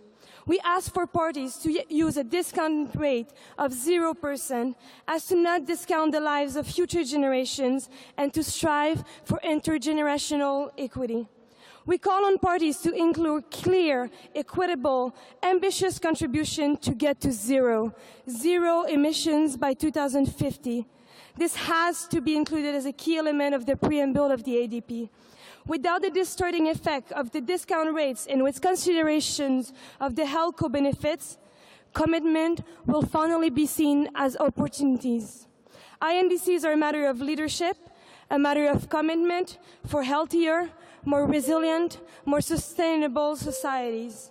On behalf of the youth and of all of my future patients, I'm asking you today to help ensure that COP20 puts us on track towards a global agreement that will acknowledge and respect the common but differentiated responsibilities and respective capabilities of countries. An agreement that will deliver rapid and sustained emission reductions to stay below 1.5 and to protect our health and those of future generations. Thank you. Thank you very much. Finally, I now invite a speaker on behalf of the business and industry NGOs constituency to deliver a statement. You have the floor. Thank you, Mr. Chair. My name is Noreen Kennedy, speaking for business and industry groups attending this session. We are committed, like you, to a successful outcome here and at next year's conference in Paris. In the next 12 months, the private sector sees a once-in-a-decade opportunity to design international climate cooperation that works with markets to deploy investment and innovation, and to encourage companies in all sectors to economically integrate climate mitigation and adaptation into their activities and supply and value chains.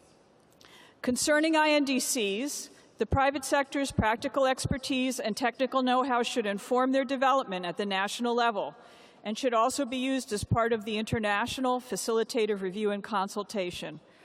Early involvement of business and INDCs will ensure a greater chance of buy-in to the options tabled and ensure they are strongly linked with wide ranges of domestic capability and capacity. Business engagement will also help provide insight on implications of global commerce and aggregate consequences. On investment and GCF, we are very pleased to see the strong response to the GCF's initial capitalization. GCF should play a leading role in eliminating barriers to investment in developing countries, providing appropriate risk reduction supports, and reducing regulatory risk.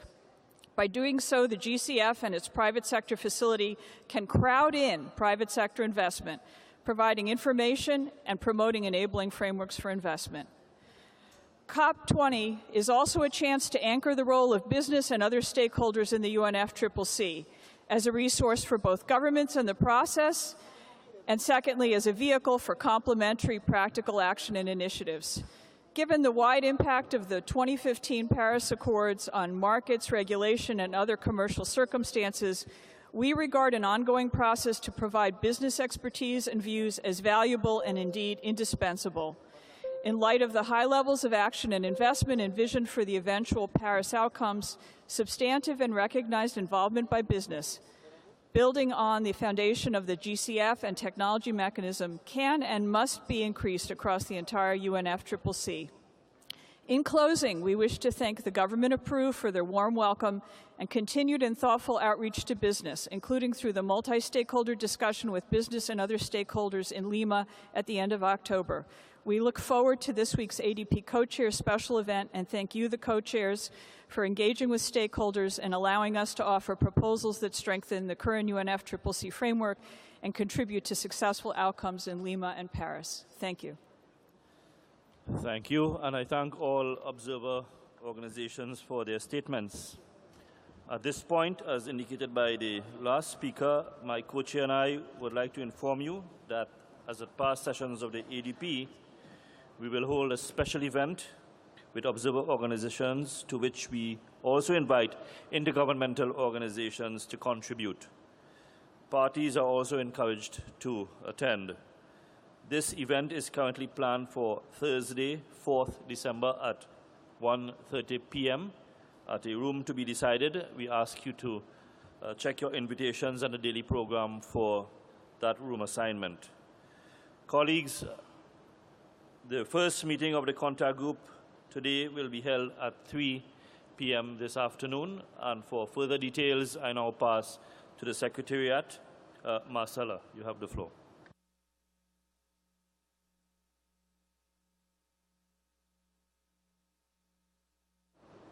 Thank you, Co-Chair. The contact group will meet at 3 p.m. in Plenary 2, Cusco, and the work will focus on the draft decision, paragraphs 1 to 6.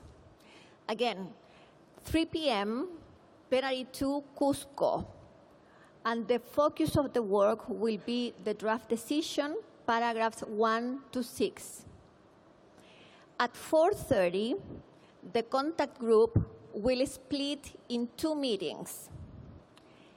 One meeting will focus on adaptation and will meet in room Talara. The other meeting will focus on finance and will meet in room Trujillo. Again, let me repeat. At 4:30, the contact group will split in 2 meetings, one with focus on adaptation in room Talara, and one focus on finance in room Trujillo. Thank you. Thank you, Marcella. Distinguished delegates, ladies and gentlemen, this brings us to the end of our meeting. I see Tuvalu. The point of order, you have the floor. Thank you very much, Chair. I seek your indulgence. I did wish to speak when we were discussing Agenda Item 2 on the way we would proceed. And now that we've heard from the Secretariat on how you intend to proceed with this process, I think a little further clarity is needed. We only wanted to make a brief suggestion on how to proceed with this session, not to make a long statement. And as this is a party-driven process, I think we should be given the opportunity to do that. It's still not clear how we're going to proceed with contact groups. As the Secretary just indicated, this afternoon there will be 2 contact groups, but there is a mixture of those contact groups, one dealing with paragraphs 1 to 6 of the draft decision, and then later on there's a contact group on adaptation. Now, it's not clear whether that is a contact group on the adaptation elements of the INDC or draft decision text or the Chair's non-papers text, and that sort of clarity would be useful. Can I suggest to you, Chair, that listening to the parties around this room, there is still a lot of concern and a lot of unsurety about the whole INDC concept. Perhaps could I seek your indulgence that we could have one contact group to discuss and exchange of views on the INDC process before we actually get into negotiating text. This may actually smooth the process, and I want to make it perfectly clear that what I'm saying is not intended to slow the process, but I think it's clear that we still have a lack of understanding and common views on what this INDC process should be. So perhaps a single contact group, first to have an exchange of views on what parties think constitutes the INDCs, may helpfully smooth the process. Thank you. Thank you very much, Tuvalu, for the suggestion. And in terms of clarification, may I just say again that at 3 o'clock we have a contact group meeting in plenary Cusco on the draft decision. That is a draft decision that will be chaired by both co-chairs. And at 4:30, we will have a contact group again, 2 meetings of the contact group in parallel, one on adaptation in room Talara, T-A-L-A-R-A, and the other on finance in room Trujillo. I trust that that clarifies the issue. The adaptation and finance issues will be on the elements text. I think that is the focus of the query by Tuvalu. And at 3 p.m., the focus is on the draft decision. Colleagues, then that brings us to the end of this meeting. I want to congratulate you on an efficiently run opening plenary. I thank you for respecting the requests of the chairs to keep within time limits or as close as possible so that we can efficiently conclude our meetings. This is a good start to the meetings of the ADP. We trust that this will continue when we begin this evening in the contact group setting at 3 p.m. With that said, I look forward to seeing you at 3, and the meeting is adjourned.